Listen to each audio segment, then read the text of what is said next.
자, 지금까지 우리가 1장부터 19장까지 봤죠. 대략적으로만 하면 1장부터 10장까지 어디에서죠? 신의 광야, 그죠? 신의 산 있는 신의 광야에서 대략 1년 정도 그 광야 행진을 위한 준비, 하나님의 백성으로서 자기 정체성을 확인하고 성막을 짓고 가나안 정복 전쟁에 나갈 준비를 하는 이 이야기를 이렇게 길게 다뤘고요. 이때는 뭐 이스라엘 백성들 속에 전혀 어떤 부정적인 모습을 볼 수 없었습니다. 그러다가 11장부터 행진을 시작하는데 우리가 지난 주까지 살펴본 게 19장까지입니다. 근데 이 기간도요, 뭐 계속 날짜가 나온 건 아니지만 얼마 안 돼요. 출발하고 나서 얼마 지나지 않아서 일어난, 보통 한 1년 이내로 봅니다. 이 기간도 1년 이내에 됩니다. 별로 길지 않은 시간도. 그러니까 방해를 시작하고 나서 얼마 지나지 않았는데 여러 번 하나님을 불신하고 원망하고 반역하는 사건이 있었어요. 지난주까지 살펴본 게 그거였어요. 오늘부터 이제 20장을 들어가는데 여기에 약간 텀이 있는 것 같다는 거죠. 어떤 빠진 기간. 이 기껏해야 때가 한 2년 정도밖에 안 되는데 광야 생활 전체는 40년인데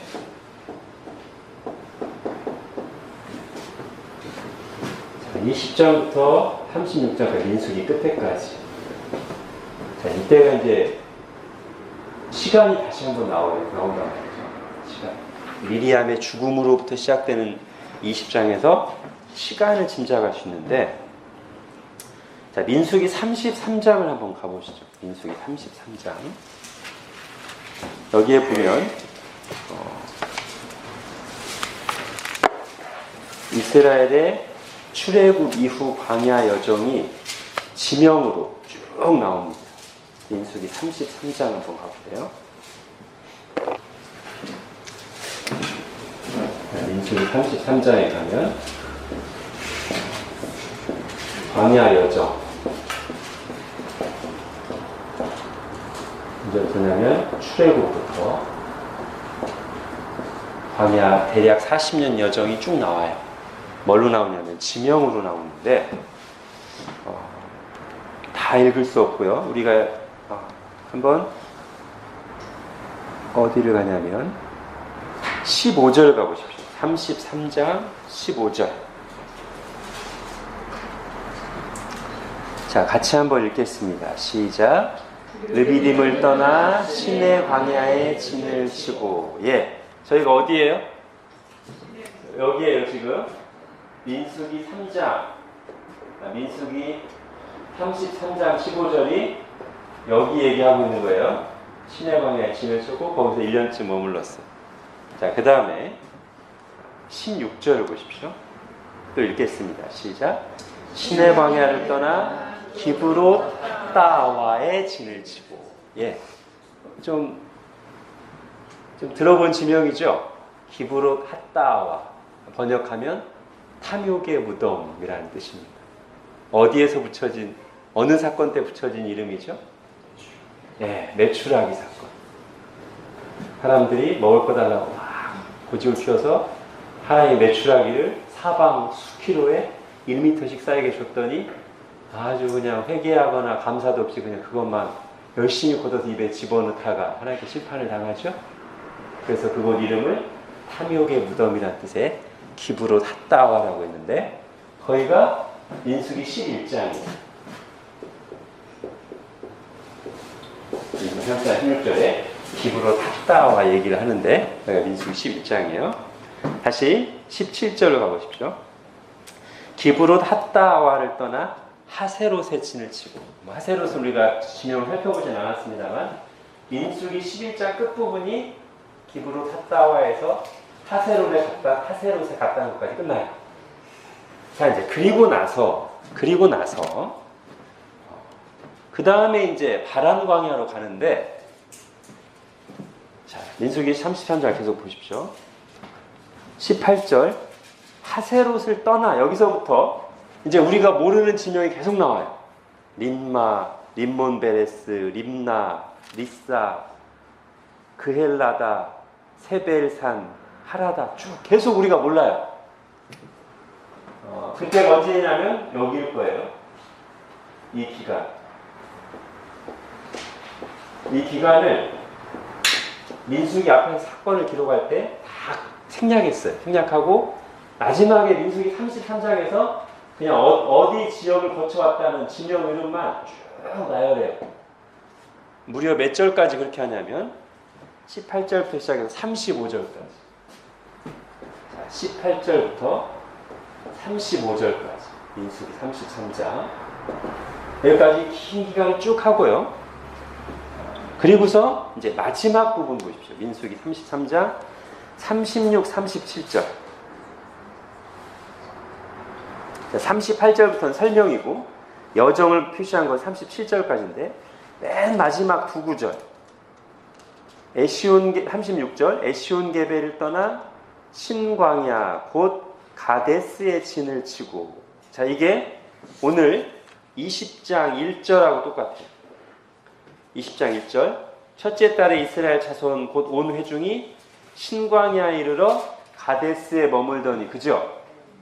지금 민수기 33장 이 끝부분 이거 다 지나고 나서 33장 36절, 예, 36절이 뭐랑 똑같냐면 민수기 20장 1절이랑 똑같아요.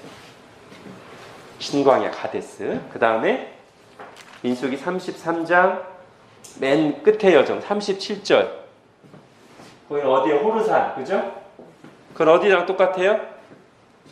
민수기 20장 22절. 이스라엘 자손 곧 온 회중이 가데스를 떠나 호르산. 이랑 똑같아요. 이게 마지막 여정이란 말이에요. 그러면 이때가 언제냐? 호르산에 도착했을 때가 언제냐를 설명하는 것이 38절, 39절이에요. 민수기 38, 39절. 이스라엘 자손이 애굽 땅에서 나온 지 40년째 5월 초하루에 제사장 아론이 여호와의 명령으로 호르산에 올라가 거기서 죽었다. 예, 이때가 언제냐? 40년째 되는 해라는 거예요. 광야 맨 마지막. 근데 아론이 호르산에 가서 죽은 건 40년째가 분명하고요. 근데 이 흐름상 호르산 바로 앞에 있고 이 긴 우리가 모르는 지명이 수없이 나온 뒤에 마지막 호르산 바로 앞에 나온 가데스도 이때랑 거의 같은 비슷한 시기일 거라는 게 자연스러운 추측이죠. 그죠? 그래서 마지막 이 두 여정 가데스와 호르산이 민수기 33장 36, 37절에 기록되는데 아마 그때가 거의 비슷한 시기, 마지막 40년째 되는 해의 이야기일 거란 말이죠. 그래서 그리고 이 40년째 되는 해에는 또 누구도 죽냐면 모세도 죽어요. 그러니까 미리암도 죽고 아론도 죽고 모세도 차례로 맨 누나 미리암부터 죽고요. 그 다음에 중간에 아론 죽고 막내 모세까지 다 이 해에 다 죽습니다. 그렇기 때문에 이스라엘을 이끌던 지도자 셋, 미리암, 아론, 모세가 다 죽는 해이고 그들을 포함하여 누구도 죽어요? 출애굽에서 나온 20세 이상 된 사람들은 이 해까지 그 앞에도 다 죽어왔고요. 이 해까지 다 죽어요. 그렇죠? 그러니까 이제 슬픔이죠, 어떻게 보면. 그러나 그와 동시에 이 40년이 뜻하는 것도 뭐냐면 이제 광야 생활이 끝나고 내년에 드디어 약속의 땅에 들어가는 그걸 의미하는 게 또 이 40년이에요. 그래서 또 희망을 주는 해이기도 해요, 이때가. 그래서 이제 오늘 이 본문 제목이 슬픔 뒤에 희망이고요. 이 내용이 또 나옵니다. 어떤 면에서 슬프고 어떤 면에서 희망인지 나와요. 자, 그래서 이 40년이라고 하는 하나님의 때가 다 찼어요. 그리고 이 시간 동안 이 때가 차기까지 하나님이 말씀하신 일들이 다 이루어졌어요. 그렇죠? 자, 그래서 정리하자면 광야 40년 여정 중에 거의 38년에 해당하는 이 기간은 민수기가 다루고 있지 않습니다. 앞에 1년, 뒤에 1년 정도만 할애해서 초점을 맞춰서 기록한 것이 민수기다. 이렇게 보시면 되겠어요. 그래서 오늘부터 시작되는 이 20장부터 시작돼서 마지막 36장까지는 광야 40년 중에 마지막 40년째 1년 정도의 기간을 다룬 기록이다. 이렇게 보시면 되겠습니다. 자, 그걸 시작하는 이 민수기 20장이 아주 암울한 장이란 말이에요. 아주 슬픈 장. 왜냐하면 방금도 말씀드렸듯이 20장은 누구의 죽음으로 시작되냐면 미리암의 죽음으로 시작돼요. 그리고 누구의 죽음으로 끝맺냐면 아론의 죽음으로 끝맺어요. 예, 모세는 민수기 다 쓰고 죽어야 되죠? 20장에 죽으면 안 됩니다. 자, 그리고 이 사이에 미리암의 죽음으로 시작해서 아론의 죽음으로 끝나는 이것만 해도 참 슬픈데 민수기 20장이 이 사이에 있는 두 개 사건도 별로 그렇게 긍정적인 사건이 아니에요. 그 중에 첫 번째로 우리 좀 많이 살펴봐야 돼. 여기가 뭐냐면 이스라엘 백성들이 또 하나님을 원망하고 반역하는 중에 모세와 아론이 잘못해가지고 모세와 아론이 가나안 땅에 들어가지 못하게 되는 결정적인 이유가 되는 사건이 여기서 일어난다. 뭔가 슬프죠. 나중에 신명기에 보면요, 모세가 하나님께 간구했다고 나옵니다. 하나님, 제발 요단강을 건너가게 해주십시오. 가나안 땅에 들어가게 해주십시오. 자기가 40년 동안 약속의 땅에 대해서 이스라엘 백성들에게 얘기하고 얼마나 들어가고 싶었겠어요. 그죠? 근데 이 마지막 1년 남겨두고 이때 이스라엘 백성들의 죄 때문에 그거를 처리하는 과정에서 모세도 죄를 지어서 약속의 땅에 못 들어가요. 모세 아론 다. 너무 들어가고 싶어요. 자, 그 사건이 여기 발생하고 그 다음에 이제 에돔 사람들이 이스라엘 백성들이 지나가는 걸 거부하죠. 그래서 어떤 신학자는 민수기에서 가장 암울한 슬픈 장 중에 하나가 20장이다. 이렇게 말하게 되어 있습니다. 자, 그럼 그 사건을 보겠습니다. 모세와 아론이 가나안 땅에 들어갈 수 없게 된 사건. 20장 좀 비교하기 위해서 이제 결국 이제 하나님 말씀대로 하지 않아서 못 들어간 건데 비교하기 위해서 민수기 20장 거기 교재 보시면 됩니다. 7절, 8절 하나님이 말씀하신 부분과 10절부터 12절 모세가 행한 부분 그리고 그것에 대한 하나님의 평가를 쭉 읽을 테니까 여러분이 한번 먼저 이유를 한번 찾아보십시오. 여호와께서 모세에게 말씀하여 이르시되 지팡이를 가지고 내 형 아론과 함께 회중을 모으고 그들의 목전에서 너희는 반석에게 명령하여 물을 내라 하라. 내가 그 반석이 물을 내게 하여 회중과 그들의 짐승에게 마시게 할지니라. 모세와 아론이 회중을 그 반석 앞에 모으고 모세가 그들에게 이르되 반역한 너희여 들으라. 우리가 너희를 위하여 이 반석에서 물을 내랴 하고 모세가 그의 손을 들어 그의 지팡이로 반석을 2번 치니 물이 많이 솟아나므로 회중과 그들의 짐승이 마시니라. 여호와께서 모세와 아론에게 이르시되 너희가 나를 믿지 아니하고 이스라엘 자손의 목전에서 내 거룩함을 나타내지 아니한 고로 너희는 이 회중을 내가 그들에게 준 땅으로 인도하여 드리지 못하리라 하시니라. 예, 이게 이제 모세에게 아주 슬픈 사건인데요. 자, 우선 우선 하나님이 말씀하신 부분부터 보겠습니다. 한 네 군데 정도에서 이제 이유를 찾을 수 있는데요. 모세와 아론이 도대체 무슨 잘못을 했다는 것인가? 뭐 때문에 가나안 땅에 들어가지 못하는 벌을 받았는가? 우선 지금 20장 12절에 보니까 사건 직후에 하나님이 하신 말씀, 너희가 나를 믿지 아니하고 1번 12절에 나온 하나님을 믿지 아니하고. 자, 그 다음에요 12절에 또 하나 이유를 하나님 뭐라고 말씀하시냐면, 네, 이스라엘 자손의 목전에서 내 거룩함을 나타내자. 하나님의 거룩함을 나타내자.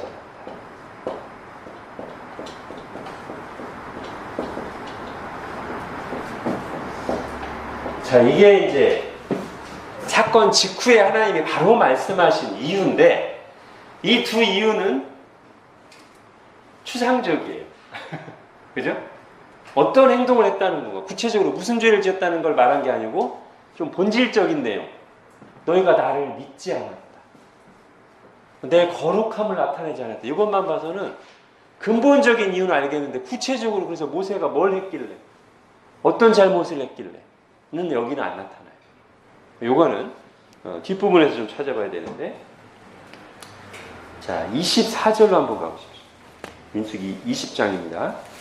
민수기 20장 24절. 이제 아론이 죽을 때, 아론의 죽음을 하나님이 말씀하시면서 거기서 이제 이 얘기를 한 번 더 하시는데요. 민수기 20장 24절. 거기 보면 조금 더 구체적인 표현이 나옵니다.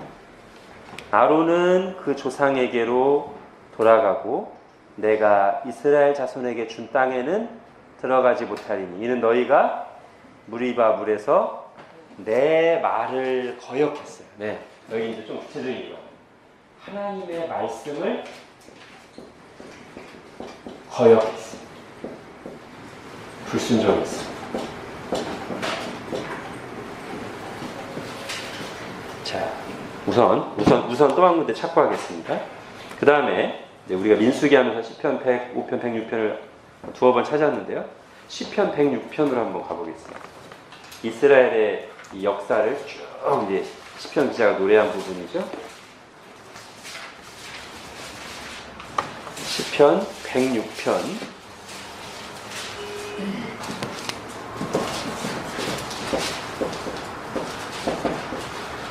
32, 33절. 시편 106편 32절, 33절. 자, 한번 보겠습니다. 제가 읽겠습니다. 그들이 또 무리바 물에서, 여기 지금 이 사건이에요. 여호와를 노하시게 하였으므로 그들 때문에 재난이 모세에게 이르렀나니 이는 그들이 그의 뜻을 거역함으로 말미암아 모세가 그의 입술로 망령되이 말하였음이로다. 예. 그러니까 이스라엘 백성들이 이때 죄를 지은 거예요. 하나님을 노엽게 했고 거역했어요. 근데 그 과정에서 모세도 그의 입술로 망령되이 말했어. 자, 여기 보면 또 한 가지 중요한 거죠. 모세가 망령되이 말했어.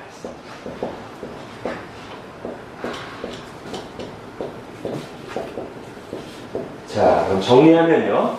민수기 20장 12절에 나온 이 두 가지 이유는 아까도 말씀드린 것처럼 좀 추상적이고 본질적인 이유예요.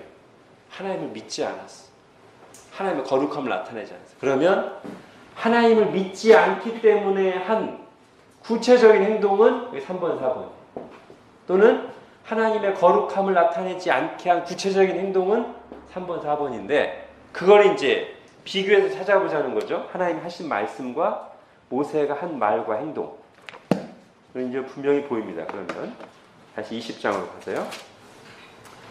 자, 20장 8절에 보면 하나님은 이렇게 명령하시죠. 그들의 목전에서 너희는 반석에게 명령하여 물을 내라. 네. 하나님의 말씀은 뭐냐면 반석에게 명령하였어요.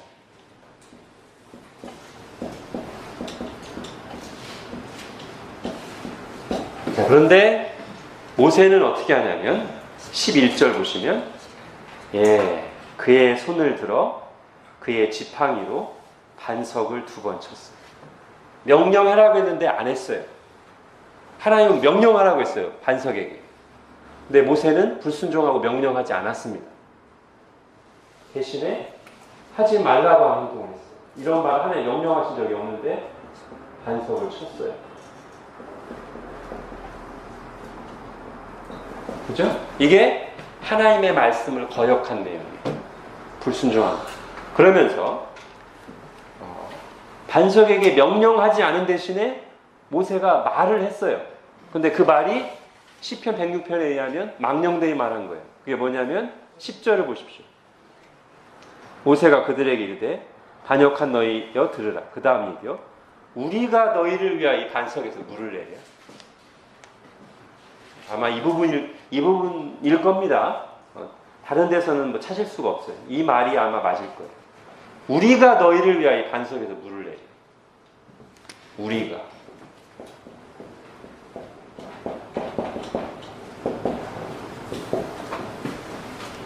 반석에서 물을 내시는 분은 하나님이십니다. 자, 지금 이스라엘 백성이 큰 죄를 졌어요. 또 반역하고 원망불평하고.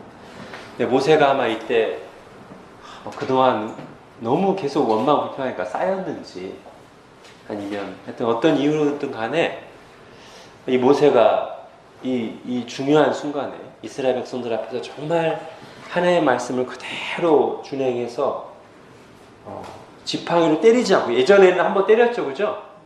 예전에 이런 적이 있어요. 한번 때려서 물을 낸 적이 있어요. 그래서 이렇게 생각되는 거예요. 어떤 이유에서건 간에 이 모세가 지금 감정이 상하고 흥분되어 있어서건 간에, 아니면 이전에도 막대기를 한번 쳐서 물을 낸 적이 있었던 그 경험 때문에 선입견을 갖고 하나님의 말씀을 귀 기울이 안 들었던 간에, 어쨌든 지금 이 모세는 자기 감정 때문이든 이전의 경험 때문이든 하나님의 말씀을 귀 기울여 듣고 순종한 게 아니라 자기 감정과 생각대로 지금 한 거예요, 모세가.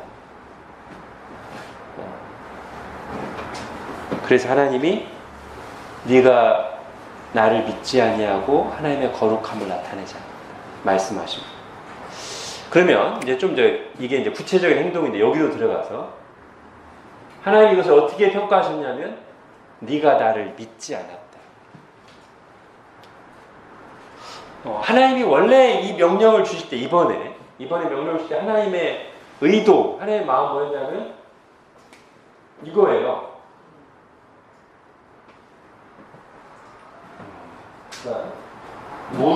반석에서 물을 내는 똑같은 상황이지만 하나님은 이번에 조금 더 말하자면 업그레이드된 방법으로 조금 더 하나님의 말씀의 권위를 드러낼 수 있는 방식으로 하기를 원하셨던 것 같아요.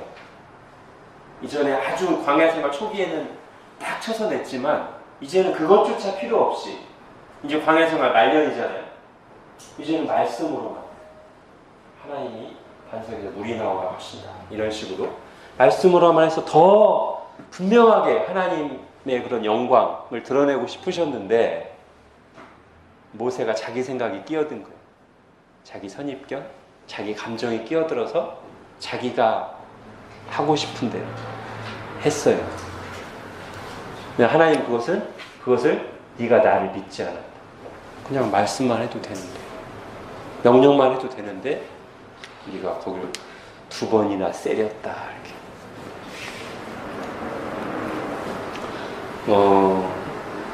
이거랑 직접 연관되는 건 아니겠지만 그 생각이 나죠. 복음서에 보면 예수님께 아주 믿음이 훌륭하다고 칭찬받았던 대표적인 사람이 누구냐면 병든 하인을 둔 백부장인데, 그 백부장이 예수님께 나와서 자기 종을 보내서 한 말이 뭐냐면, 예수님이 내가 가서 고쳐주겠다 했더니 말씀만 하옵소서. 그거에 대해서 예수님이 아주 놀라고 기뻐하시면서 내가 이스라엘 중에 이만한 믿음을 본 적이 없다 그러셨잖아요. 그죠? 근데 예수님이 사실은 여러 방식으로 환자들을 고치셨거든요. 그 사람들에게 맞게. 때로 막 지저분하게 막 침 뱉어서 이겨가지고 눈에 바르기도 하시고, 안수하기도 하시고, 손으로 잡아 일으키기도 하시고, 여러 방식 하셨는데, 그 백부장이 놀랍게도 직접 와서 어떻게 해주시는 것도 아니고, 눈에 보이지도 않는데, 말씀만 하옵소서. 그럼 주님 충분하지 않습니까? 주님이시라면? 이거를 예수님이 굉장히 높게 보셨단 말이에요. 약간 그거랑 연관될 수도 있을 것 같아요. 하나님은 지금 이 순간 이제 광야 40년 생활했으니까 이전처럼 칠 필요도 없고 그냥 명령만 해도 하나님 얼마든지 반석에서 물이 나오게 하시는 분인데, 그걸 이번에 보여주고 싶으셨는데 모세가 자기 생각과 감정이 끼어들어서 두 번이나 약간 감정이 실려서 세린 거죠. 반석. 하나님 지금 그것이 하나님의 거룩함을 나타내지 않는다. 이렇게 말씀하십니다. 이제 우리가 이제 이 모세를 보면서 좀 한편으로 안타깝고요. 우리랑 비할 수 없는 하나님의 사람인데 마지막에 이렇게 연약한 모습을 해서 가나안 땅에 못 들어가는 게 안타까운데, 아무튼 여기서도 우리가 이제 교훈을 얻어야 됩니다. 신앙생활을 오래 할 때 성장하죠.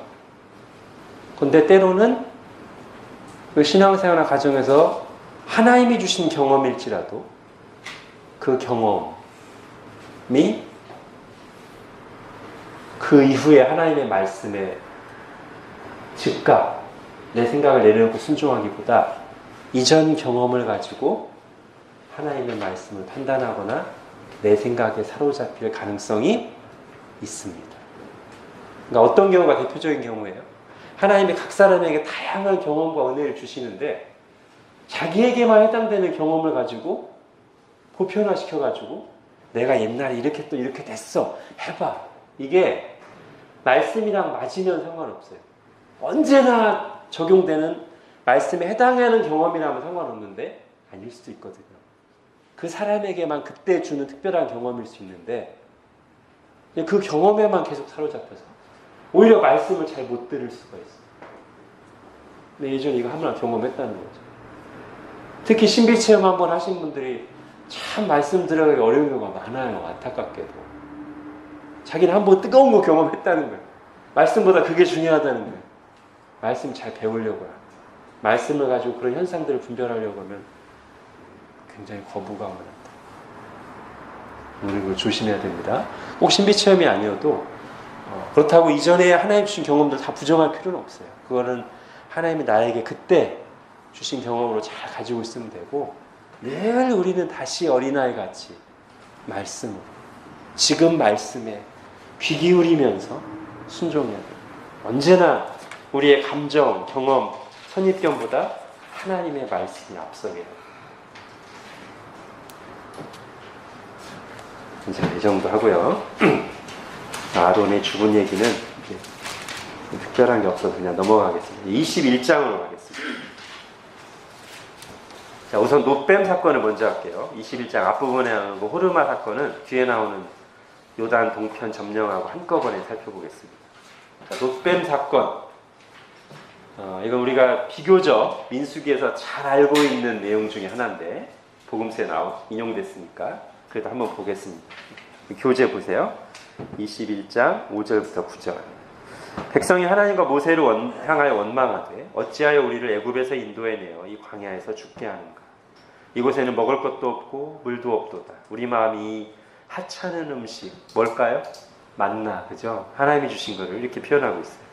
이 하찮은 음식을 싫어하노라 하매 여호와께서 불뱀들을 백성 중에 보내어 백성을 물게 하심으로 이스라엘 백성 중에 죽은 자가 많은지라. 백성이 모세에게 이르러 말하되 우리가 여호와와 당신을 향하여 원망함으로 범죄하였사오니 여호와께 기도하여 떠나게 하소서. 모세가 백성을 위하여 기도하매 여호와께서 모세에게 이르시되 불뱀을 만들어 장대 위에 매달아라. 물린 자마다 그것을 보면 살리라. 모세가 놋뱀을 만들어 장대 위에 다니 뱀에게 물린 자가 놋뱀을 쳐다본 즉 모두 살더라. 자, 이 사건이 이전의 반역 사건들과 비슷한 점은 무엇이고 독특한 점은 무엇입니까? 저희 민수기 11장부터 19장까지 몇 개의 반역 사건이 나왔죠. 저거와 비슷한 점이 있고요. 지금 이 놋뱀 사건이 약간 독특한 점이 있습니다. 자, 비슷한 점은 뭘까요? 지금 읽은 내용 보면 그대로 나오는데 이스라엘 백성들이 원망하는 말과 태도가 똑같아요. 이렇게 써볼까요? 레파토리가 똑같다. 레파토리가 40년간 똑같아요. 그 뭐죠? 레파토리가? 먹을 거, 물 없는 거, 불편한 거. 40년 동안 이 레파토리를 가지고 하나님을 원망하고 있어요. 또 다르게 말하면 40년을 하나님 믿었는데 똑같은 문제에 똑같이 반응해요. 40년 동안. 어쩜 그렇게 안 변하는지.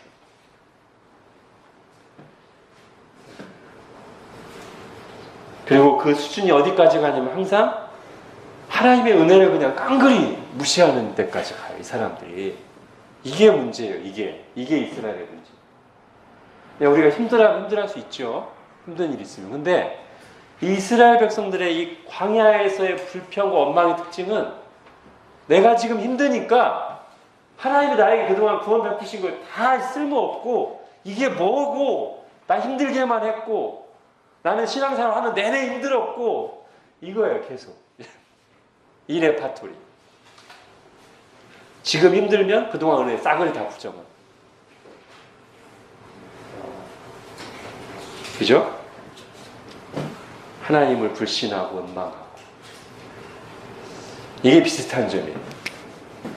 자, 그런데 약간 독특한 점이 또는 약간 다른 점이 있습니다. 이제 민수기를 쭉 공부 안 해 오셨으면 이 부분이 잘 발견 안 될 수 있는데요. 예, 쭉 공부해 오셨으니까. 본문으로 한번 볼까요? 성경으로 보면 자, 21장 7절 한번 보십시오. 21장 7절. 백성이 모세에게 이르러 말하되 우리가 여호와와 당신을 향하여 원망함으로 범죄하였사오니. 자, 하나님이 징계를 내리니까요. 이스라엘 백성들이 먼저 모세 앞에 나와서 회개하고 간구합니다. 여러분 한번 생각해 보십시오. 앞에 몇 번의 원망, 불평 사건, 반역 사건이 있었고 그때마다 하나님이 강하게 징계하셨습니다. 이스라엘 백성이 이런 적이 있었던가요? 없었습니다. 거의 어떤 패턴이었냐면 이스라엘 백성들은 끝까지 하나님 원망하고 막 나가서 하나님이 너무 화나셔서 이스라엘 백성들을 심판하려고 하면 모세가 중간에 끼어들어서 먼저 중보하는 패턴이었어요. 그동안 거의. 그런데 여기는 지금 모세가 그러기 전에 모세가 나서지 않고 있고요. 모세가 그러기 전에 이스라엘 백성이 먼저 모세 앞에 가서 회개하고 간구합니다.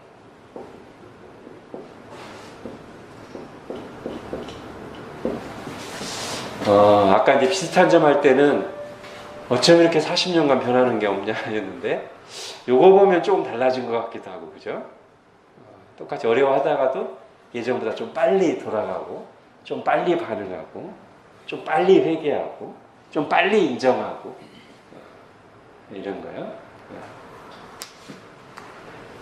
그 다음에 또 하나는 뭐 여러분 짐작하시겠지만 하나님이 주신 방법이 굉장히 독특하죠. 이 부분이 하나님의 구원 방법.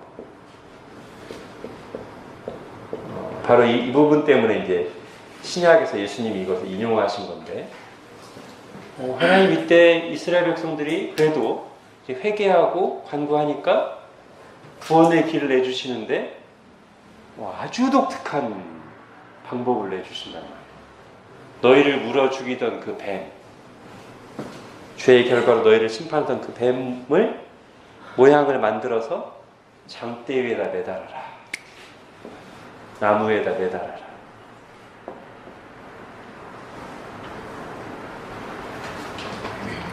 뱀에 물린 자마다 그것을 바라보면 살 것이다. 그럼 왜 이 방법을 주셨겠어요? 정말로 뱀에 물린 사람들이 이것을 바라볼 때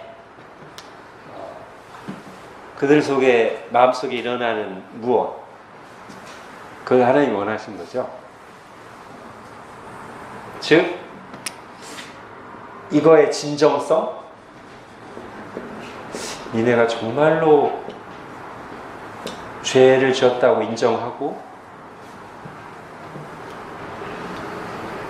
나를 불신하고 불순종했던 걸 인정하고 회개하느냐?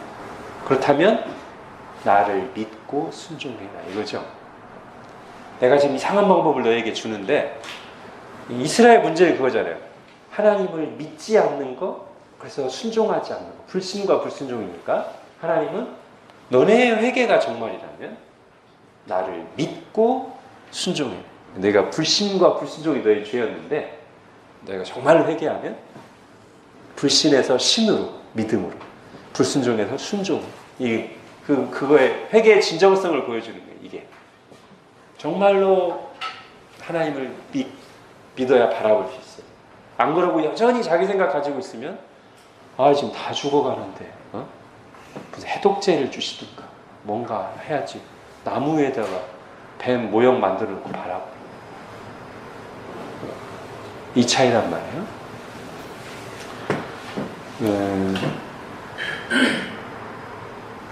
또 하나는 이제 회개와 뗄래야 뗄 수 없는 이거죠. 결국 핵심은 믿음. 하나님이 하나님의 죄인들을 어떻게 구원하시는가? 하나님의 구원 방법은 믿음이다. 하나님의 말씀을 믿음으로다. 요걸 이제 나중에 예수님의 십자가 사건까지 연결되게 보여주시는 거예요. 하나님은 당신의 백성들에게 뭘 요구하신다? 믿음을 요구하십니다. 우리에게. 이건 좀 강조해야 돼요. 여러분, 하나님은 우리에게 믿음을 요구하십니다.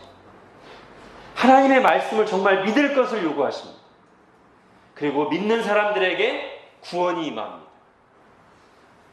이게 하나님 이걸 통해서 주시고자 하는 강력한 메시지예요. 나는 너희에게 나를 믿을 것을 요구한다. 내가 너희의 믿음을 보고 너희를 구원하겠다. 너희의 죄인됨과 무능함을 인정하고 하나님 앞에서 너희의 모든 생각과 계산을 내려놓고 나를 믿고 내 말씀을 의지하고 신뢰해라.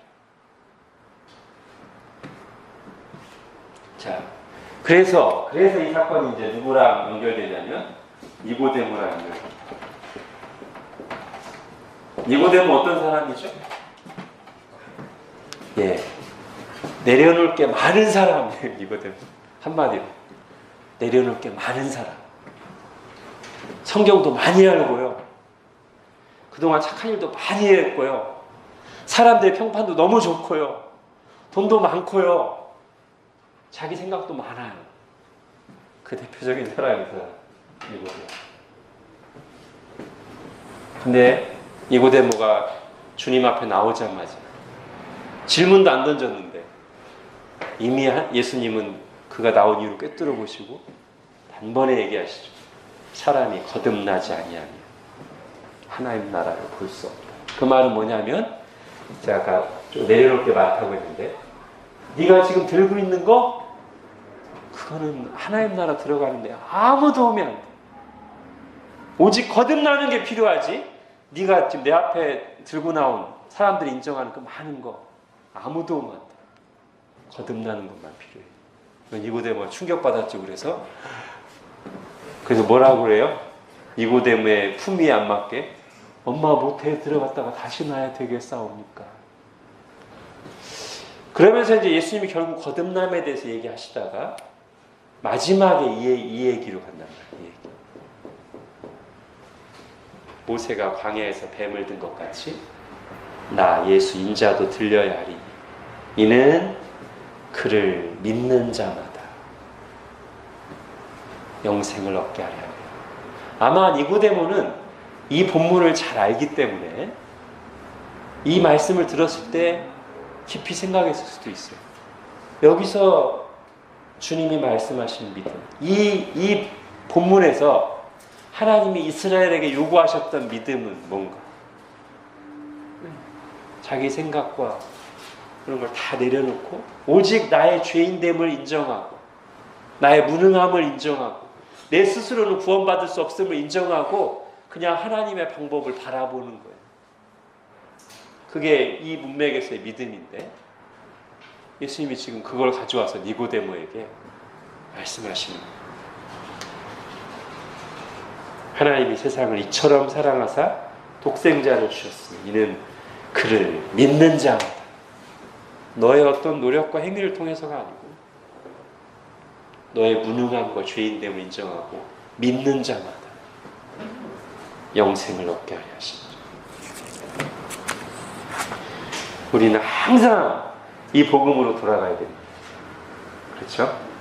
우리 신앙생활 10년, 20년, 30년 하고 점점 뭔가 막 쌓여가고 내가 주님 앞에서 열심히 하고 뭐 했어요. 다시 여기로 돌아가요. 니고데모와 같은 위치에 우리가 올라갔을 때 다시 여기로 돌아가요.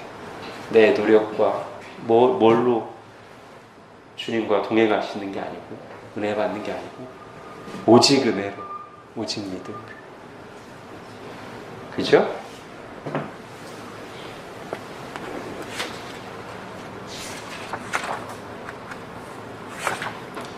자, 이제 마지막 21장 앞부분에 나오는 호르산 전투와 그 뒤에 21절부터 35절까지 약간 길게 나오는 요단 동편 전투, 이 두 가지를 한꺼번에 보겠습니다. 교재를 보십시오. 여호와께서 이스라엘의 목소리를 들으시고 가나안 사람을 그들의 손에 넘기매 그들과 그들의 성읍을 다 멸하리라. 그러므로 그곳 이름을 호르마가 이제 진멸 이런 뜻이에요. 완전히 멸했다. 자, 이제 뒷부분 여호와께서 모세에게 이르시되 그를 두려워하지 마라. 내가 그와 그의 백성과 그의 땅을 내 손에 넘겼나니 너는 헤스본에 거주하던 아모리인의 왕 시온에게 행한 것 같이 그에게도 행할지니라. 이에 그와 그의 아들들과 그의 백성을 다 쳐서 여기도 진멸하죠. 한 사람도 남기지 아니하고 그의 땅을 점령하였더라. 예, 지금 이제 광야 40년째라고 했습니다. 제가 그 말은 이제 가나안 정복 전쟁이 코앞으로 닥쳐왔죠. 그리고 아까 말씀드린 것처럼 이제 지금 이스라엘 회중의 주력 부대는 누구냐면 출애굽 세대가 아닙니다. 그죠? 광야에 출애굽할 때 어린 이들이었거나 광야에서 태어난 사람들이 지금 이스라엘의 주력 부대. 이제 다다음 시간쯤 가면 다시 한번 인구조사하는 게 나오는데 그 멤버가 틀려요. 그러니까 이전에 민수기 1장에서 했던 그 인구조사했던 그때의 군대 멤버가 아니고 똑같은 이스라엘이지만 새로운 군대 멤버인데 그 새로운 군대 멤버의 말하자면 첫 전투, 가나안 정복 전쟁을 앞두고 일어난 이 전투가 지금 어떤 중요한 예고편 또는 의미가 있다는 거예요. 자, 한번 21장 3절을 다시 한번 보십시오. 이 사람들이 지금 가나안을 정복하러 가잖아요. 마치 3절만 읽으면 아직 가나안 땅에 들어간 게 아닌데 마치 3절만 보면 가나안 정복 전쟁 승리한 것 같은 느낌. 여호와께서 이스라엘의 목소리를 들으시고 가나안 사람 그들의 손에 넘기심에 그들과 그들의 성읍을 다 멸하리라. 그리고 이 진멸 있잖아요. 진멸. 이게 하나님이 계속 이스라엘 백성에게 요구하신 거죠.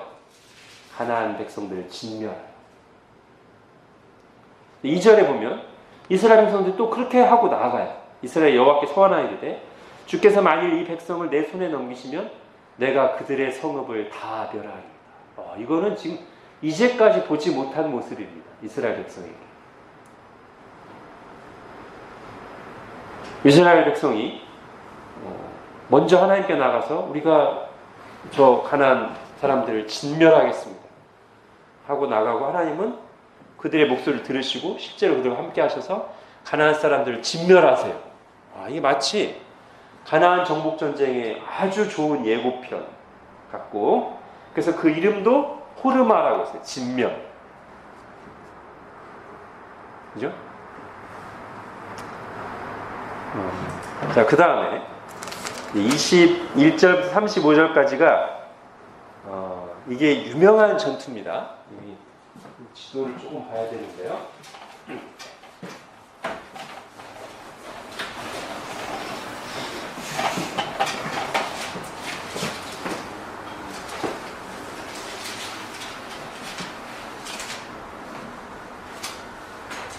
여기가 시내 광야죠. 이거 홍해고,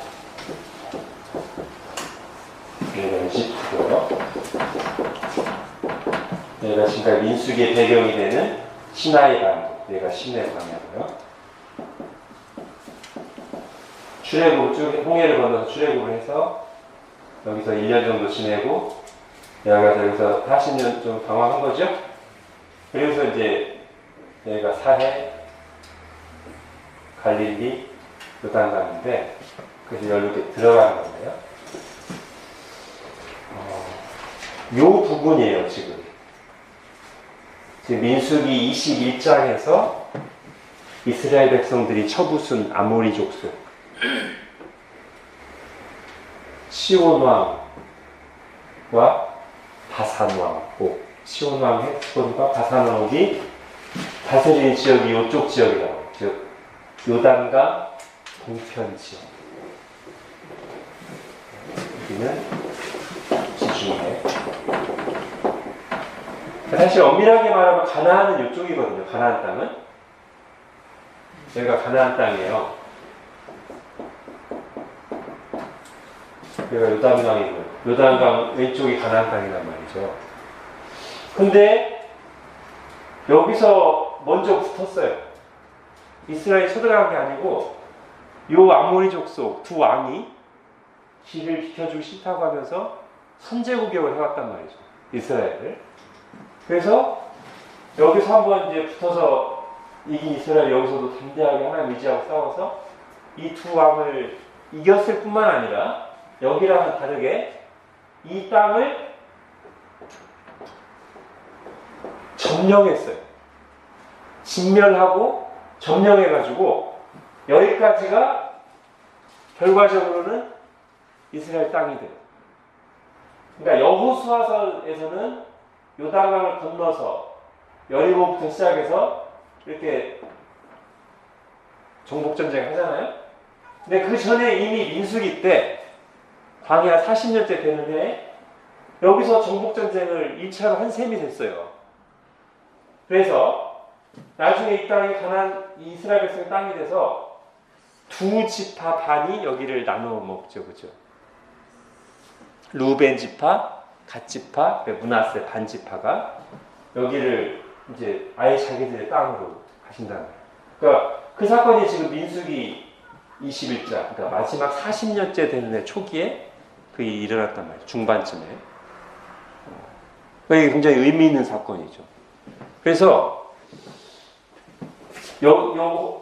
호르마에서 전투하고 여기서의 전투가 이스라엘 백성들에게는 코앞에 닥친 가나안 정복 전쟁에 대한 믿음의 자신감을 일으켰을 것이고, 반대로 가나안 백성들에게 예전에 들었던 홍해 구화 사건과 함께 바로 코앞에서 펼쳐질 이 강 건너에서 펼쳐진 이 강력한 정복 전쟁이 이들의 감담을 높게 만드는, 서늘하게 만드는 그런 역할을 했다는 거예요. 자, 그게 여러 군데 나와요.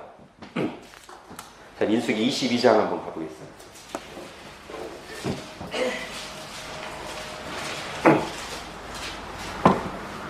민수기 22장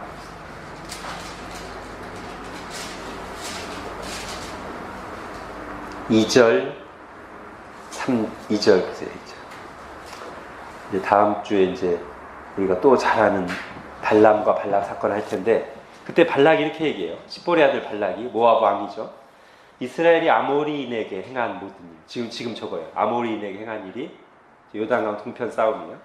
행한 모든 일을 보았으므로 모압이 심히 두려워했습니다.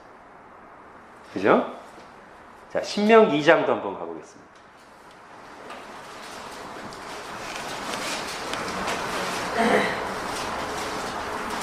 신명기 2장에서 이제 지금 이맘때쯤에 가나안 사건을 쭉 회고하는데요. 신명기 2장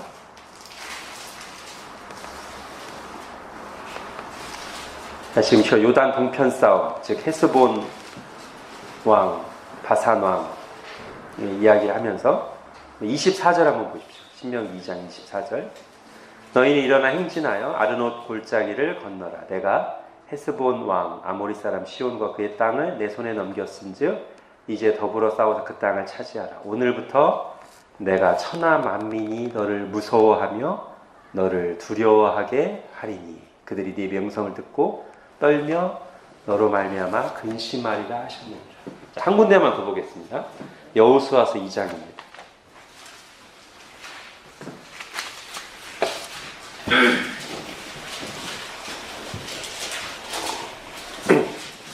여호수아서 2장. 그래서 지금 우리가 살펴보는 이 민수기 21장에서 한 1년쯤 지난 뒤에 이제 여호수아가 정탐을 보냈을 때, 그죠? 지금하고 한 1년 정도 차이 날 거예요. 1년 남짓. 1년쯤 지나서 여호수아가 실제로 정탐을 보냈더니 어떤 정보를 얻게 돼요? 2장 10절 보십시오. 여호수아서 2장 10절. 이는 너희가 애굽에서 나올 때 9절부터 읽어야 되겠다. 말하되 여호와께서 이 땅을 너희에게 주신 줄을 내가 아노라. 우리가 너희를 심히 두려워하고 이 땅 주민들이 다 너희 앞에서 간담이 녹나니 이는 너희가 애굽에서 나올 때 여호와께서 너희 앞에서 홍해물을 마르게 하신 일. 이게 1번. 두 번째, 너희가 요단 저쪽에 있는 아모리 사람의 두 왕 시온과 옥에게 행한 일, 곧 그들을 전멸시킨 일을 우리가 들었습니다. 예, 이게 지금 몇 번 나오죠, 그죠? 그러니까 이 전쟁이 굉장히 의미 있는 전쟁이었다. 하나는 말한 것처럼 점령을 해서 여기도 결국 하나님 주시겠다고 한 땅에 포함된 일이면서 동시에 이 전투가 이후에 1년 뒤에 펼쳐질 가나안 정복 전쟁에 굉장히 사기를 짐작시키고 상대편을 두렵게 만드는 그런 역할을 또 한 거죠. 하나님 그 일을 위해서 섭리 가운데 저희를 사용하셨다는 것입니다. 그래서 우리에게 일어나는 사실 이것은 아까도 말씀드렸듯이 이스라엘 백성이 싸울 준비라고 한 게 아니고요.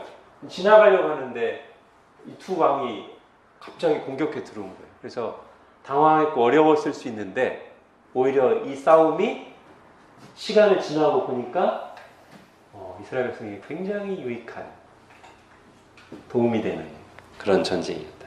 땅도 얻고 전쟁을 위한 준비도 되고. 그래서 가나안 정복 전쟁의 위대한 서막이었다. 이렇게 말할 수도 있겠습니다. 자, 그래서 이제 오늘 20장, 21장에 와서 한편으로는 미리암이 죽고 아론이 죽고 모세와 아론이 가나안 땅에 들어가지 못하게 되는 그런 슬픈 일들도 있지만 이제 이런 일들, 이 전쟁의 모습, 그리고 이스라엘의 좀 달라진 반응 이런 것을 볼 때 광야 40년의 시간은 헛되지 않았다. 하나님 말씀대로 40년이 차자 정말로 그들은 약속의 땅 입구에 도착도 했고 변화된 모습으로 하나님을 의지하고 싸워서 이겼고 이제 가나안 땅을 주시겠다는 하나님의 약속은 몇 개월 뒤에부터 시작해서 실현될 것이다. 이런 희망을 보여주는 본문이 21장이 되겠습니다.